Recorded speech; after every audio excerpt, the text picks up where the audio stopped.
বিসমিল্লাহির রহমানির রহিম। আসসালামু আলাইকুম। সুপ্রিয় শিক্ষার্থী বন্ধুদেরকে আজকের এই ভিডিওতে স্বাগতম। আজকে আমরা জিএসটির সাবজেক্ট চয়েস রেজাল্ট কবে দিবে এবং আমাদের রেজাল্টের পরবর্তী করণীয় আমাদের কি কি হতে পারে সে বিষয়টা নিয়ে আমরা আলোচনা করব। তো তার আগে আমাদের কমেন্টে কিছু কোশ্চেন আসছে, যেমন এখন সাবজেক্ট চয়েস দেওয়ার কোনো সুযোগ আছে কি না, সেটা আমি আজকে আলোচনার বিষয় একে রাখছি। 2 নম্বর হলো সাবজেক্ট মাইগ্রেশন হলেও বিশ্ববিদ্যালয় মাইগ্রেশনের সিস্টেম কি, বিশ্ববিদ্যালয় মাইগ্রেশন আসলে পসিবল কিনা। আর সর্বশেষ হলো সাবজেক্ট চয়েসের রেজাল্ট কবে দিবে। তো আমি চেষ্টা করব ভিডিওর 2 নম্বরেই সাবজেক্ট চয়েসের রেজাল্টের পরবর্তীতে করণীয়টা কি 2 নম্বরে আলোচনা করার। আর সর্বশেষ আমরা যে বিষয়টা নিয়ে আলোচনা করব সেটা হলো সাবজেক্ট চয়েসের রেজাল্ট কবে দিবে। তো ফার্স্টে সাবজেক্ট চয়েস আর সুযোগ আছে কিনা দেখেন। সাবজেক্ট চয়েসের ডেট 29/5/2025, এই তারিখ থেকে 5/6/2025 পর্যন্ত কিন্তু ছিল। পরবর্তীতে এটা বৃদ্ধি করে নিয়ে আসা হয়েছে 12/6/2025, তার মানে গতকালকে পর্যন্ত। তো এখন এই তারিখের পরে আর সাবজেক্ট চয়েস দেওয়ার কোনো উপায় নাই। তার মানে সাবজেক্ট চয়েসের অপশনটা 2024 এবং 25 সেশনের জন্য অফ হয়ে গেছে। যারা এই টাইমের মধ্যে সাবজেক্ট চয়েস আপনারা দেননি তারা হলো ভর্তি প্রক্রিয়ায় থেকে, জিএসটির ভর্তি প্রক্রিয়া থেকে টোটালি রোল আউট হয়ে যাবে। তার মানে তাদের জিএসটি ভর্তি পরীক্ষাতে আর কোনো সুযোগ থাকবে না। তার মানে ভর্তি প্রক্রিয়া থেকেই তার রোলটা বাদ চলে যাবে। আশা করি সাবজেক্ট চয়েস যারা দেননি, যারা আমাদেরকে কোশ্চেন করছেন, তারা অ্যান্সার পেয়ে গেছেন যে সাবজেক্ট চয়েস দেওয়ার আর কোনো সুযোগ নাই এবং 24-25 সেশনের জন্য ওই সাবজেক্ট চয়েস অপশনটা অফ হয়ে গেছে। এখন আসি হলো দ্বিতীয় প্রসঙ্গটাতে, সাবজেক্ট মাইগ্রেশন হলো বিশ্ববিদ্যালয় মাইগ্রেশনের সিস্টেম কি। তো এইটার সাথেই আমি আলোচনা করে ফেলবো যে রেজাল্টটা আমাদের কিভাবে দেওয়া হবে। তার মানে ভার্সিটি যে সাবজেক্ট চয়েসটা আমরা দিলাম সেখানে আমাকে সাবজেক্টটা কিভাবে ভার্সিটি প্রোভাইড করবে সে বিষয়টা নিয়ে আলোচনা করলে ইনশাআল্লাহ সাবজেক্ট মাইগ্রেশনের সাথে সাথে বিশ্ববিদ্যালয় মাইগ্রেশন সিস্টেম কি সেটাও আমরা পেয়ে যাব। ধরেন আপনি যে সাবজেক্ট চয়েসটা দিয়েছেন সেটার 1 নম্বরে আছে ট্রিপলি IU, 2 নম্বরে আছে ট্রিপলি জাস্ট, 3 নম্বরে আছে CHE MBSTU, 4 নম্বরে আছে applied chemistry and chemical engineering, Noakhali science and technology university, 6 নম্বরে আছে আমাদের মাইক্রোবায়োলজি,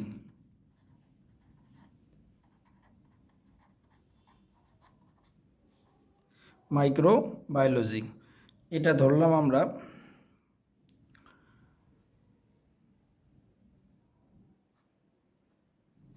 MBSTU। ধরেন আপনার এই 6টা সাবজেক্ট দিয়ে বিষয়টা বোঝানোর চেষ্টা করি। আগে বুঝি সাবজেক্ট মাইগ্রেশনটা কি। সাবজেক্ট মাইগ্রেশন হলো, ধরেন ফার্স্ট যে ধাপ, সে ধাপের মধ্যে আপনার এই সাবজেক্টটা চলে আসছে ফার্স্ট মেরিটে। তার মানে আপনি সাবজেক্ট চয়েসে যে প্রথম রেজাল্টটা পাবেন সেই রেজাল্টে আপনার CSE চলে আসছে কোথার, MBSTU-তে। তার মানে মাওলানা ভাসানীতে আপনার সিএসসি আসছে ফার্স্ট মেরিটে। দেখেন এখান থেকে নিচের দিকে আর আসবে না, এটা মোটামুটি নিশ্চিত। তার মানে এটা এখান থেকে কোন দিকে যাবে, পরের মাইগ্রেশনগুলোতে উপরের দিকে যাবে, তার মানে এই দিকে যাবে। এইদিকে গেলে তার উপরে কে আছে, ট্রিপলি আছে জাস্টের, ট্রিপলি আছে আইইউর, মানে আপনার সাবজেক্ট অনুযায়ী। ধরেন 3 নম্বরে আপনার ফার্স্ট মেরিট আসছে, ফার্স্ট মেরিটে 3 নম্বর সাবজেক্টটা আপনার মনোনীত বিষয় হিসাবে চলে আসছে। এখন আপনি কোন দিকে যাবেন, নিচের দিকে যাওয়ার পসিবিলিটি আর নাই, উপরের দিকে। উপরের দিকে কে, ট্রিপলি জাস্টের উপরে যদি কেউ থাকে তো ট্রিপলি আইইউ আছে। তার মানে পরের মাইগ্রেশনগুলোতে এগুলাতে আমরা যেতে পারবো। এটা হলো সাবজেক্ট মাইগ্রেশন। আর বিশ্ববিদ্যালয় মাইগ্রেশন দেখেন, আপনি কিন্তু ফার্স্ট মেরিটে পাইছিলেন কি, Maulana Bhashani science and technology university. পরের মাইগ্রেশনে যদি আমি দ্বিতীয় মাইগ্রেশনে বলি, দ্বিতীয় মাইগ্রেশনে আপনি পেয়ে গেছেন হলো Tripoli Jessore university of science and technology. তৃতীয় মাইগ্রেশনে যে পেয়ে গেছেন আপনি কি, ট্রিপলি ইসলামিক ইউনিভার্সিটি।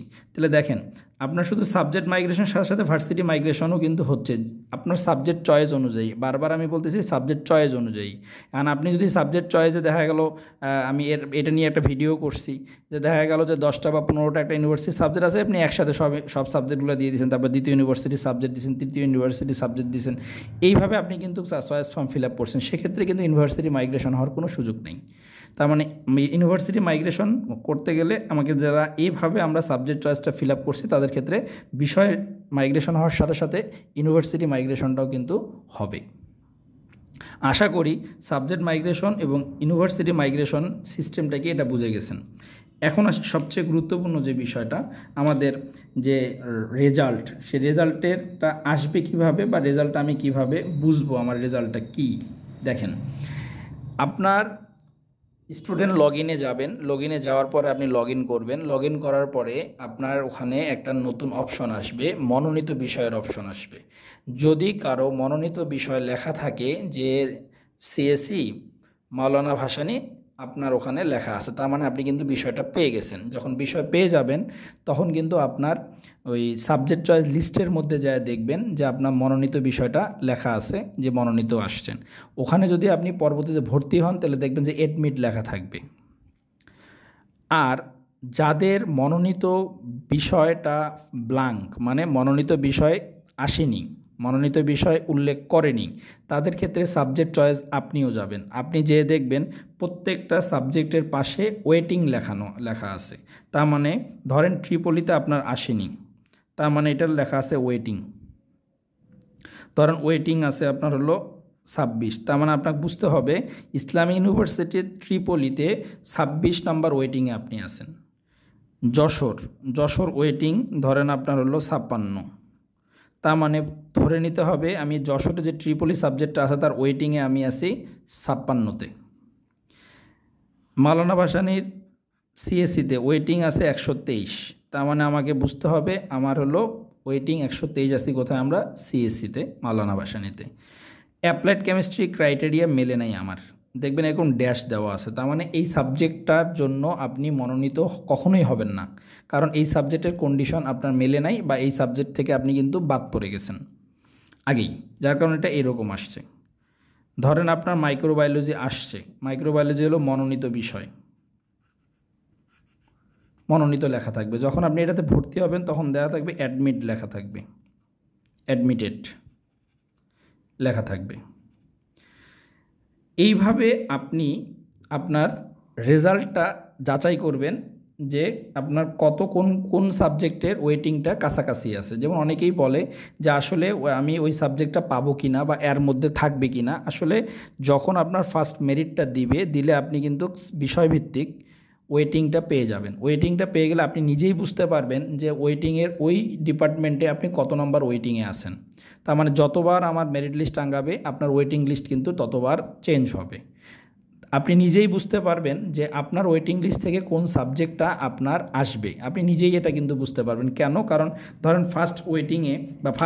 ফার্স্ট মেরিটে আপনার ওয়েটিং লিস্ট 26 আসছে ট্রিপলিতে, কোথায়? ইসলামিক ইউনিভার্সিটিতে। যখন আপনার সেকেন্ড মেরিট লিস্টটা দিচ্ছে তখন ওয়েটিংয়ে আসছে হলো আপনার 13 নম্বরে। তাহলে আপনি কি বুঝতে পারতেছেন না যে আপনার আসলে এখানের পসিবিলিটিটা কতটুকু? যে দ্বিতীয় মাইগ্রেশনে যে ওয়েটিং 26-এ ছিল সেই ওয়েটিং চলে আসছে কত 13-তে। আবার তৃতীয় মাইগ্রেশনে যা দেখা যাচ্ছে কি যে আমার তৃতীয় মাইগ্রেশনে যা দেখা যাচ্ছে ওয়েটিং আসছে কত, আমার ওয়েটিং আসছে হলো 9 নম্বরে। তাহলে আপনি বুঝতেই পারতেছেন যে আপনার এখানে প্রত্যেকটা মেরিট দেওয়ার পরে ওয়েটিং লিস্টে একটা পরিবর্তন আসতেছে প্রত্যেকটা সাবজেক্ট অনুযায়ী। তাহলে আপনি কিন্তু ওখানে ঢোকার সাথে সাথে দেখতে পাচ্ছেন যে আপনার ওয়েটিংয়ের কতটুকু পরিবর্তন হচ্ছে বা কতটুকু সামনে আগাচ্ছে। আপনি নিজেই একটা সময় উপলব্ধি করতে পারবেন আপনার জিএসটিতে কোন সাবজেক্টটা আসবে। তো আশা করি এই ওয়েটিংয়ের বিষয়টা ক্লিয়ার হয়ে গেছে। কোন বিষয়গুলোতে মনোনীত হলে কি হবে বা কোন বিষয়গুলোতে মনোনীত যদি আমি একেবারেই না হই তাহলে সেক্ষেত্রে আমার কোন সিম্বলটা থাকবে অলরেডি আমি সেটা আলোচনা করছি। এটা রেজাল্টের পরে আপনারা আপনাদের সাইটে গেলে আপনারা এই জিনিসগুলো দেখতে পাবেন। অতএব আপনাদের মানে চিন্তা করতে হবে না যে আসলে আমার ওই সাবজেক্টটা আমার আসবে কি আসবে না। আপনি নিজেই দেখতে পাবেন ওই সাবজেক্টটার জন্য আপনি কত দূর ওয়েটিংয়ে আসেন বা আদৌ আসেন কি না সেটা আপনি নিজেই দেখতে পাবেন। তো এবার আসি সবচেয়ে গুরুত্বপূর্ণ যে বিষয়টা, সেই বিষয়টা হলো সাবজেক্ট চয়েসের রেজাল্ট কবে দিবে। এই সাবজেক্ট চয়েসের রেজাল্ট বলতে এই জিনিসগুলো আমি কবে দেখতে পাবো, এগুলো আমি কবে দেখতে পাবো, এটাই হলো সাবজেক্ট চয়েসের রেজাল্ট। এখন রেজাল্টটা দেখেন আপনার লাস্ট ডেট গেছে কয় তারিখে, 12/6/2025। এই তারিখে আমি কিন্তু সাবজেক্ট চয়েসটা সাবমিট করছি। এখন আমার রেজাল্ট কবে হতে পারে, এই ডেট থেকে মোটামুটি আমরা ধরে নিতে পারি 2 থেকে 3 সপ্তাহ পর রেজাল্টটা তারা দিবে। কখনো কখনো 1 সপ্তাহ বেশিও লাগতে পারে, তবে আমরা আনুমানিকভাবে ধরে নিতে পারি 2 থেকে 3 সপ্তাহ রেজাল্টটা দিতে লাগবে। তার মানে আমরা ধরে নিতে পারি হলো আমাদের রেজাল্টটা জুনের শেষে অথবা